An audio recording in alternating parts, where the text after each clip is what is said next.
Subscribe now and press the bell icon. Never miss an update.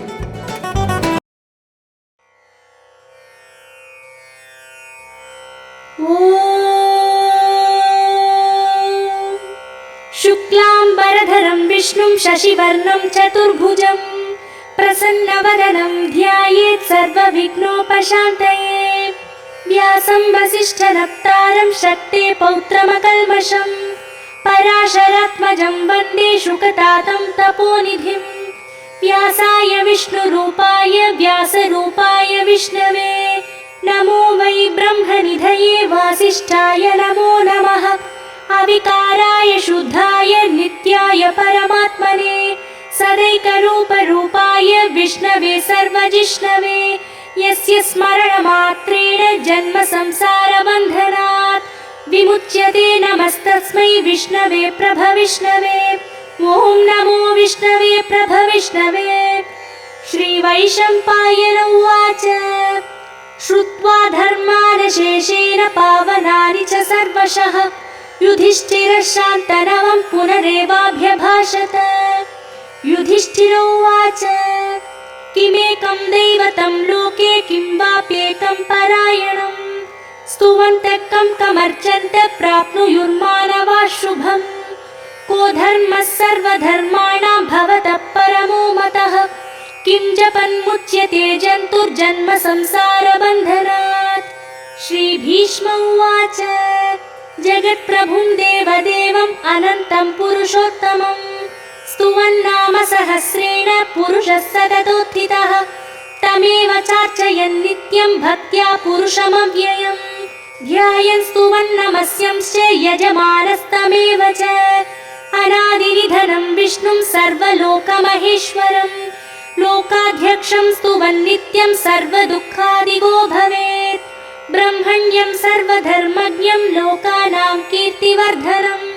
लोकनाथं महद्भूतं सर्वभूतभवोद्भवम्। एष मे सर्वधर्माणां धर्मोऽधिकतमो मतः यद्भक्त्या पुण्डरीकाक्षं स्तवैरर्चेन्नरः सदा। परमं यो महत्तेजः परमं यो महत्तपः परमं यो महद्ब्रह्म परमं यः परायणम्। पवित्राणां पवित्रं यो मङ्गलानां च मङ्गलं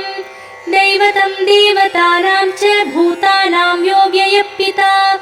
यतः सर्वाणि भूतानि भवन्त्यादियुगागमे यस्मिंश्च प्रलयं यान्ति पुनरेव युगक्षये तस्य लोकप्रधानस्य जगन्नाथस्य भूपते विष्णोर्नाम सहस्रं मे शृणु पापभयापहम्। यानि नामानि गौणानि विख्यातानि महात्मनः ऋषिभिः परिगीतानि तानि वक्ष्यामि भूतये। ऋषिर्नाम्नां सहस्रस्य वेदव्यासो महामुनिः छन्दोनुष्ठुप् तथा देवो भगवान् देवकीसुतः अमृतांशूद्भवो बीजं शक्तिर्देवकीनन्दनः त्रिसामा हृदयं तस्य शान्त्यर्थे विनियुज्यते। विष्णुं जिष्णुं महाविष्णुं प्रभविष्णुं महेश्वरम् अनेकरूपदैत्यान्तं नमामि पुरुषोत्तमम्। अस्य श्रीविष्णोर्दिव्यसहस्रनामस्तोत्रमहामन्त्रस्य श्रीवेदव्यासो भगवान् ऋषिः अनुष्ठुप् छन्दः श्रीमहाविष्णुः परमात्मा श्रीमन्नारायणो देवता अमृतांशूद्भवो भानुरिति बीजम् देवकीनन्दनस्रष्टेति शक्तिः उद्भवः क्षोभनो देव इति परमो मन्त्रः शङ्खभृन्नन्दकी चक्रीति कीलकम् शार्ङ्गधन्वा गदाधर इत्यस्त्रम् रथाङ्गपाणिरक्षोभ्य इति नेत्रम् त्रिसामा सामगः सामेति कवचम् आनन्दं परब्रह्मेति योनिः ऋतुः सुदर्शनकाल इति दिग्बन्धः श्रीविश्वरूप इति ध्यानम्। श्रीमहाविष्णुप्रीत्यर्थे सहस्रनाम जपे विनियोगः ध्यानम्। क्षीरोदन्वप्रदेशे शुचिमणिविलसत्सैकटे मौक्तिकानां माला क्लुप्तासनस्थस्फटिकमणिनिभैर्मौक्तिकैर्मण्डिताङ्गः शुभ्रैरभ्रैरदभ्रैरुपरि विरचितैर्मुक्तपीयूषवर्षैः आनन्देन पुनीयाद् अरिनलिन गदा शङ्खपाणिर्मुकुन्दः भूपादौ यस्य नाभिर्वियदसुरनिलश्चन्द्रसूर्यौ च नेत्रे कर्णावाशाशिरोध्यौ मुखमपि दहनो यस्य वास्तेयमब्धिः अन्तस्थं यस्य विश्वं सुरनरखगो भोगि गन्धर्वदैत्यैः चित्रं रम्यते तं त्रिभुवनवपुषं विष्णुमीशं नमामि। ॐ नमो भगवते वासुदेवाय। शान्ताकारं भुजगशयनं पद्मनाभं सुरेशं विश्वाकारं गगनसदृशं मेघवर्णं शुभाङ्गं लक्ष्मीकान्तं कमलनयनं योगिहृद्यानगम्यं वन्दे विष्णुं भवभयहरं सर्वलोकैकनाथं मेघश्यामं पीतकौशेयवासं श्रीवत्साङ्गं कौस्तुभोद्भासिताङ्गं पुण्योपेतं पुण्डरीकायताक्षं विष्णुं वन्दे सर्वलोकैकनाथं नमः समस्तभूतानाम् आदिभूताय भूभृते अनेकरूपरूपाय विष्णवे प्रभविष्णवे सशङ्खचक्रं सकिरीटकुण्डलं सपीतवस्त्रं सरसीरुहेक्षणं सहारवक्षस्थलशोभिकौस्तुभं नमामि विष्णुं शिरसा चतुर्भुजम् छायायां पारिजातस्य हेमसिंहासनोपरि आसीनमम्बुदश्यामम् आयताक्षमलङ्कृतं चन्द्राननं चतुर्बाहुं श्रीवत्साङ्कितवक्षसं रुक्मिणी सत्यभामाभ्यां सहितं कृष्णमाश्रये। ॐ विश्वं विष्णुर्वषट्कारो भूतभव्यभवत्प्रभुः भूतकृद्भूतभृद्भावो भूतात्मा भूतभावनः भूतात्मा परमात्मा च मुक्तानां परमा गतिः अव्ययपुरुषः साक्षी क्षेत्रज्ञोऽक्षर एव च योगो योगविदां नेता प्रधानपुरुषेश्वरः नारसिंहवपुः श्रीमान् केशवः पुरुषोत्तमः सर्वशिवस्थानुर्भूतादिर्निधिरव्ययः सम्भवो भावनो भर्ता प्रभव प्रभुरीश्वरः स्वयंभूशम्भुरादित्य पुष्कराक्षो महास्वरः अनादिनिधनो धाता विधाता धातुरुत्तमः अप्रमेयो हृषिकेश पद्मनाभो मरप्रभुः विश्वकर्मा मनुत्वष्टास्तविष्ठस्तविरो ध्रुवः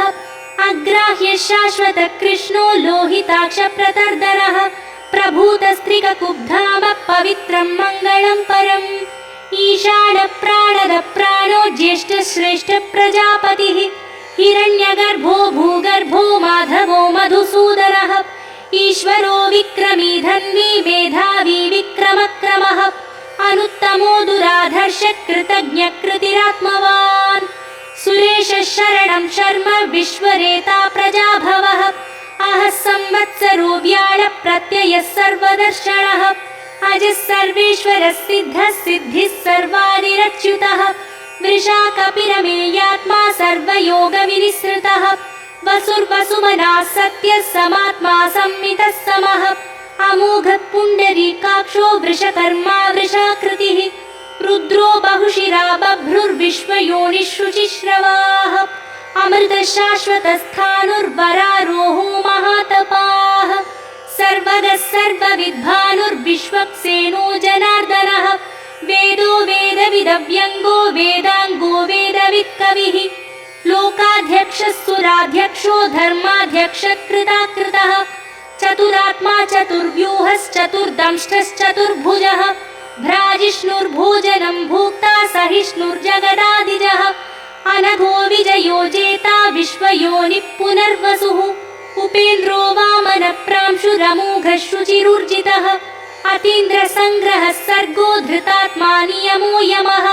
वेद्यो वैद्य सदा योगी वीरः माधवो मधुः अतीन्द्रियो महामायो महोत्साहो महाबलः महाबुद्धिर्महावीर्यो महाशक्तिर्महाद्युतिः अनिर्देश्य वपुः श्रीमान् अमेयात्मा महादृधृक् महेश्वासो महीभर्ता श्रीनिवासः सताङ्गतिः अनिरुद्धः सुरानन्दो गोविन्दो गोविदाम्पतिः मरीचिर्दमनोहंसः सुपर्णो भुजगोत्तमः हिरण्यनाभसुतपा पद्मनाभ प्रजापतिः अमृत्युः सर्वधृक्सिंहः सन्धाता सन्धिमं स्थिरः अजो दुर्मर्षणः शास्ता विश्रुतात्मा सुरारिः गुरुर्गुरुतमो धामः सत्यः सत्यपराक्रमः निमिषो निमिषस्त्रग्वी वाचस्पतिरुदारधी अग्रणीर्ग्रामणि श्रीमान् न्यायो नेता समीरणः सहस्रमूर्धा विश्वात्मा सहस्राक्षः सहस्रपात् आवर्तनो निवृत्तात्मा संवृतः सम्प्रमर्दनः अहः संवर्तको वह्निरनिलो धरणीधरः सुप्रसाद प्रसन्नात्मा विश्वधृग्विश्वभुग्विभुः सत्कर्ता सत्कृतः साधुर्जन्नुर्नारायणो नरः असङ्ख्येयो प्रमेयात्मा विशिष्टः शिष्टकृच्छुचिः सिद्धार्थः सिद्धसङ्कल्पः सिद्धिदः सिद्धिसाधनः वृषाही वृषभो विष्णुर्वृषपर्वा वृषोदरः वर्धनो वर्धमानश्च विविक्तः श्रुतिसागरः सुभुजो दुर्धरो वाग्मी महेन्द्रो वसुदो वसुः नैकरूपो बृहद्रूपः शिपिविष्टप्रकाशनः ओजस्तेजोद्युतिधर प्रकाशात्मा प्रतापनः वृद्धस्पष्टाक्षरो मन्त्रश्चन्द्रांशुर्भास्करद्युतिः अमृतांशूद्भवो भानुः शशबिन्दुः सुरेश्वरः औषधं जगतः सेतु सत्यधर्मपराक्रमः भूतभव्यभवन्नाथ पवनः पावनो नरः कामः कामकृत्कान्तः कामः कामप्रदप्रभुः युगादिकृद्युगावर्तो नैकमायो महाशनः अदृश्यो व्यक्तरूपश्च सहस्रजिदनन्तजित् इष्टो विशिष्टशिष्टेष्टः शिखण्डी नहुषो वृषः क्रोधः क्रोधकृत्कर्ता विश्वबाहुर्महीधरः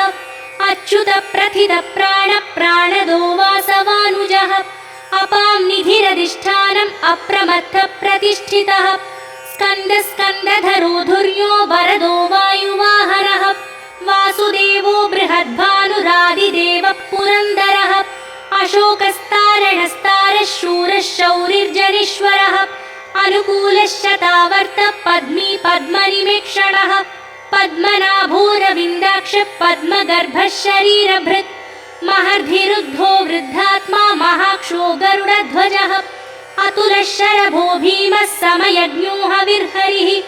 सर्वलक्षणलक्षण्यो लक्ष्मीवान् समितिञ्जयः पिक्षरो रोहितो मार्गो हेतुर्दामोदरः सहः महीधरो महाभागो वेगवानमिताशनः उद्भवः क्षोभनो देवः श्रीगर्भः परमेश्वरः करणं कारणं कर्ता विकर्ता गहनो गुहः व्यवसायो व्यवस्थानः संस्थानस्थानदो ध्रुवः परर्धिः परमस्पष्टस्तुष्टः पुष्टः सुभेक्षणः रामो विरामो विरतो मार्गो नेयो नयो नयः वीरः शक्तिमतां श्रेष्ठो धर्मो धर्मविदुत्तमः वैकुण्ठः पुरुषः प्राणः प्राणदः प्रणवपृतुः हिरण्यगर्भः शत्रुघ्नो व्याप्तो वायुरधोक्षजः ऋतुः सुदर्शनकालः परमेष्ठी परिग्रहः उग्रः संवत्सरो दक्षो विश्रामो विश्वदक्षिणः विस्तारस्तावरस्थाणुः प्रमाणं बीजमव्ययम् अर्थोऽनर्थो महाकोशो महाभोगो महाधनः अनिर्विण्णस्तविष्टो भूर्धर्मयूपो महामखः नक्षत्रनेमिर्नक्षत्री क्षमः क्षामः समीहनः यज्ञयुज्यो महेज्यश्च क्रतुः सत्रं सताङ्गतिः सर्वदर्शी विमुक्तात्मा सर्वज्ञो ज्ञानमुत्तमम् सुव्रतः सुमुखः सूक्ष्मः सुघोषः सुखदः सुहृत् मनोहरोजितक्रोधो वीरबाहुर्विदारणः स्वापनः स्ववशो व्यापी नैकात्मा नैककर्मकृत् वत्सरो वत्सलो वत्सी रत्नगर्भो धनेश्वरः धर्मगुग्धर्मकृद्धर्मी सदसक्षरमक्षरम् अविज्ञाता सहस्रांशुर्विधाता कृतलक्षणः गभस्तिनेमिः सत्त्वस्थः सिंहो भूतमहेश्वरः आदिदेवो महादेवो देवेशो देवभृद्गुरुः उत्तरो गोपतिर्गोप्ता ज्ञानगम्यः पुरातनः शरीरभूतभृद्भोक्ता कपीन्द्रो भूरि दक्षिणः सोमपो मृदपः सोमः पुरुजित् पुरुषत्तमः विनयोजयः सत्यसन्धो दाशार्हः सात्वतां पतिः जीवो विनयिता साक्षी मुकुन्दोमितविक्रमः अम्भोनिधिरनन्तात्मा महोदधिशयोऽन्तकः अजो महार्हः स्वाभाव्यो जितामित्रप्रमोदनः आनन्दो नन्दनो नन्दः सत्यधर्मा त्रिविक्रमः महर्षि कपिलाचार्य कृतज्ञो मेदिनीपतिः त्रिपदस्त्रिदशाध्यक्षो महाशृङ्गकृतान्तकृत् महावराहो गोविन्दः सुषेणः कनकाङ्गदी गुह्यो गभीरो गहनो गुप्तश्चक्रगदाधरः वेधास्वाङ्गोजितः कृष्णो दृढः सङ्कर्षणोच्युतः वरुणो वारुणो वृक्षः पुष्कराक्षो महामनाः भगवान् बहहानन्दी वनमाली हलायुधः आदित्यो ज्योतिरादित्यः सहिष्णुर्गतिसत्तमः सुधन्वाखण्ड परशुर्दारुणो द्रविणप्रदः दिवस्पृक् सर्वदृग्व्यासो वाचस्पतिरयो निजः त्रिसामा सामगः सामनिर्वाणं भेषजं भिषक् सन्न्यासकृच्छमशान्तो निष्ठा शान्तिपरायणम् शुभाङ्गः शान्तिरस्रष्टा कुमुदः कुवलेशयः गोहितो गोपतिर्गोप्ता वृषभाक्षो वृषप्रियः अनिवर्ती निवृत्तात्मा संक्षेप्ता क्षेमकृच्छिवः श्रीवत्सवक्षा श्रीवासः श्रीपतिः श्रीमताम्बरः श्रीधः श्रीश श्रीनिवासः श्रीनिधिः श्रीविभावरः श्रीधर श्रीकर श्रेयः श्रीमान् लोकत्रयाश्रयः स्वक्षस्वङ्गः शतानन्दो नन्दिर्ज्योतिर्गणेश्वरः विजितात्मा विधेयात्मा सत्कीर्तिश्चिन्न संशयः उदीर्णः सर्वतश्चक्षुरनीशः शाश्वतस्थिरः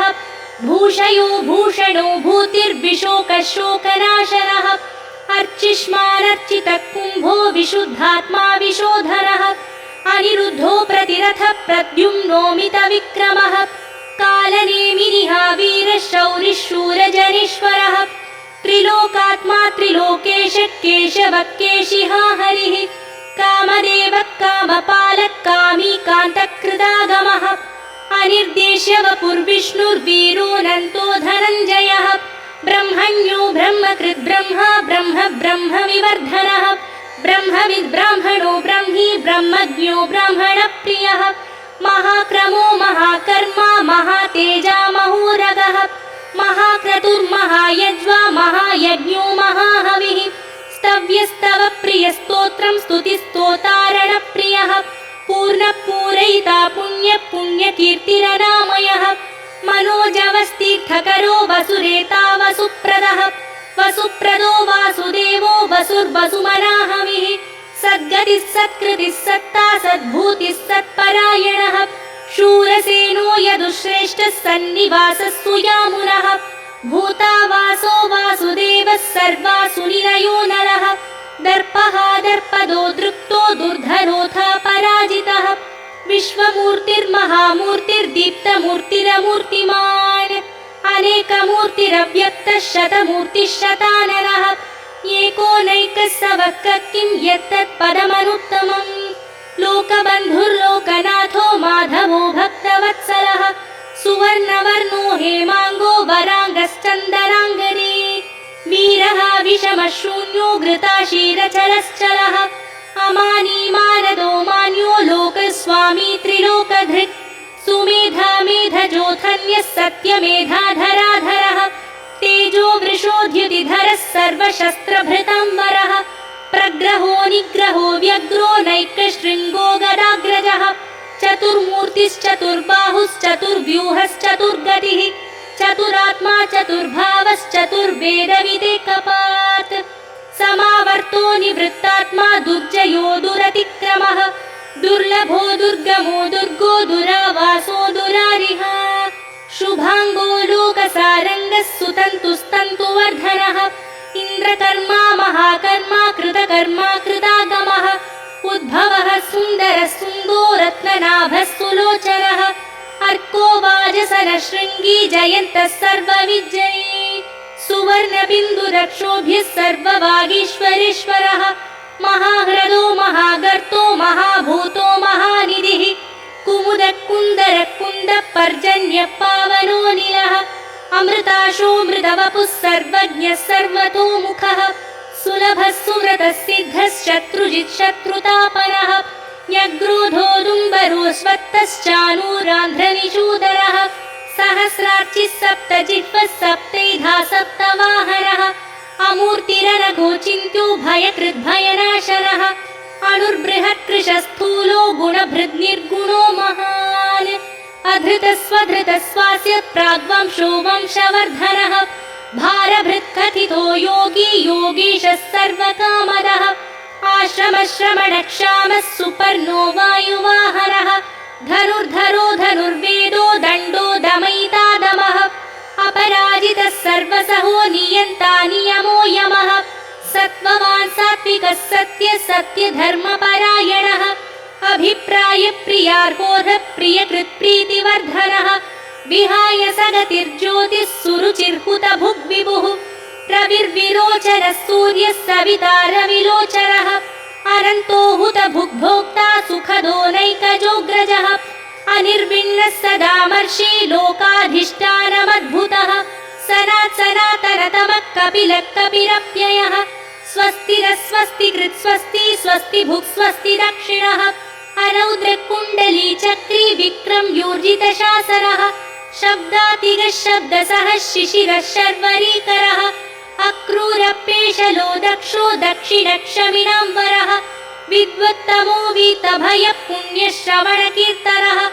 उत्तारणो दुष्कृतिः पुण्यो दुःस्वप्ननाशनः वीरः रक्षणः सन्तो जीवनपर्यवस्थितः अनन्तरूपोऽनन्तश्रीर्जितमन्युर्भयापहः चतुरश्रो गभीरात्मा विदिशो व्यादिशो दिशः अनादिर्भूर्भुवो लक्ष्मी सुवीरो रुचिराङ्गरः जननो जनजन्मादिर्भीमो भीमपराक्रमः आधारनिलयो धाता पुष्पहासप्रजागरः ऊर्ध्वगः सत्पथाचारः प्राणदः प्रणवप्पणः प्रमाणं प्राणनिलय प्राणभृत्प्राणजीवनः तत्त्वं तत्त्वविदेकात्मा जन्म मृत्युजरातिगः भूर्भुवः स्वस्तरुस्तारः सविता प्रपितामहः यज्ञो यज्ञपतिर्यज्वा यज्ञाङ्गो यज्ञवाहनः यज्ञभृद्यज्ञकृद्यज्ञी यज्ञभुग्यज्ञसाधनः यज्ञान्तकृद्यज्ञगुह्यम् अन्नमन्नादयेव च आत्मयोनिः स्वयं जातो वैखानः सामगायनः देवकीनन्दनः स्रष्टा क्षितीशः पापनाशनः शङ्खबृन्नन्दकी चक्री शार्ङ्गधन्वागदाधरः रथाङ्गपाणिरक्षोभ्यः सर्वप्रहरणायुधः सर्वप्रहरणायुध ॐ नम इति वनमाली गदी शार्ङ्गी शङ्खी चक्री च नन्दकी श्रीमान्नारायणो विष्णुर्वासुदेवोऽभिरक्षतु वनमाली गदी शार्ङ्गी शङ्खी चक्री च नन्दकी श्रीमान्नारायणो विष्णुर्वासुदेवोऽभिरक्षतु वनमाली गदी शार्ङ्गी शङ्खी चक्री च नन्दकी श्रीमान्नारायणो विष्णुर्वासुदेवोऽभिरक्षतु इतीदं कीर्तनीयस्य केशवस्य महात्मनः नाम्नां सहस्रं दिव्यानामशेषेण प्रकीर्तितम् य इदं शृणुयात् नित्यं यश्चापि परिकीर्तयेत् नाशुभं प्राप्नुयात् किञ्चित् सोमुत्रेह च मानवः वेदान्तगो ब्राह्मणः स्यात् क्षत्रियो विजयी भवेत् वैश्यो धनसमृद्धः स्यात् शूद्रः सुखमवाप्नुयात् धर्मार्थी प्राप्नुयात् धर्मम् अर्थार्थी चार्थमाप्नुयात् कामानवाप्नुयात् कामी प्रजार्थी प्राप्नुयात् प्रजाम् भक्तिमान् यस्तदोत्थाय शुचिस्तद्गतमानसः सहस्रं वासुदेवस्य नाम्नामेतत् प्रकीर्तयेत् यशः प्राप्नोति विपुलं ज्ञाति प्राधान्यमेव च अचलां श्रियमाप्नोति श्रेयः प्राप्नोत्यनुत्तमम् न भयं क्वचिदाप्नोति वीर्यं तेजश्च विन्दति भवत्यरोगो द्युतिमान् बलरूपगुणान्वितः रोगार्तो मुच्यते रोगात् बद्धो मुच्येत बन्धनात् भयान्मुच्येत भीतस्तु मुच्येतापन्नापदः दुर्गाण्यतितरत्याशु पुरुषः पुरुषोत्तमम् स्तुवन्नाम सहस्रेण नित्यं भक्तिसमन्वितः वासुदेवाश्रयो मर्त्यो वासुदेवपरायणः सर्वपापविशुद्धात्मा याति ब्रह्म सनातनम्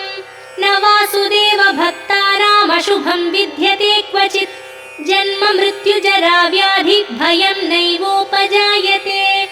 इमं स्तवमधीयाय श्रद्धा भक्तिसमन्वितः युज्येतात्मसुखक्षान्ति श्रीधृतिस्मृतिकीर्तिभिः न क्रोधो न च मात्सर्यं न लोभो नाशुभा मतिः भवन्ति कृतपुण्यानां भक्तानां पुरुषोत्तमे ध्यौसचन्द्रार्कनक्षत्रं खं दिशो भूर्महोदरिः वासुदेवस्य वीर्येण विधृतानि महात्मनः ससुरासुरगन्धर्वं स यक्षोरगराक्षसम् जगद्वशे वर्ततेदं कृष्णस्य सचराचरम् इन्द्रियाणि मनोबुद्धिः सत्त्वं तेजो बलं धृतिः वासुदेवात्मकान्याहुः क्षेत्रं क्षेत्रज्ञ एव च सर्वागमानामाचार प्रथमं परिकल्प्यते आचारप्रभवो धर्मो धर्मस्य प्रभुरच्युतः ऋषयः पितरो देवा महाभूतानि धातवः जङ्गमाजङ्गमं चेदं जगन्नारायणोद्भवम् योगो ज्ञानं तथा साङ्ख्यं विद्या शिल्पादिकर्म च वेदाशास्त्राणि विज्ञानम् एतत् सर्वं जनार्दनात् एको विष्णुर्महद्भूतं पृथग्भूतान्यनेकशः त्रीन् लोकान् व्याप्य भूतात्मा भुङ्क्ते विश्वभुगव्ययः इमं स्तवं भगवतो विष्णोर्व्यासेन कीर्तितम् पठेद्यैच्छेत् पुरुषश्रेय प्राप्तुं सुखानि च विश्वेश्वरमजं देवं जगतः प्रभुमव्ययम् भजन्ति ये पुष्कराक्षं न ते यान्ति पराभवम् न ते यान्ति पराभवम् ॐ नमः इति अर्जुन उवाच पद्मपत्रविशालाक्ष पद्मनाभसुरोत्तम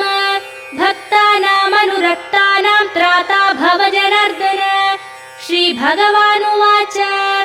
यो मां नाम सहस्रेण स्तोतुमिच्छति पाण्डव सोऽहमेकेन श्लोकेन स्तुत एव न संशयः स्तुत एव न संशय ॐ नमः इति व्यास उवाच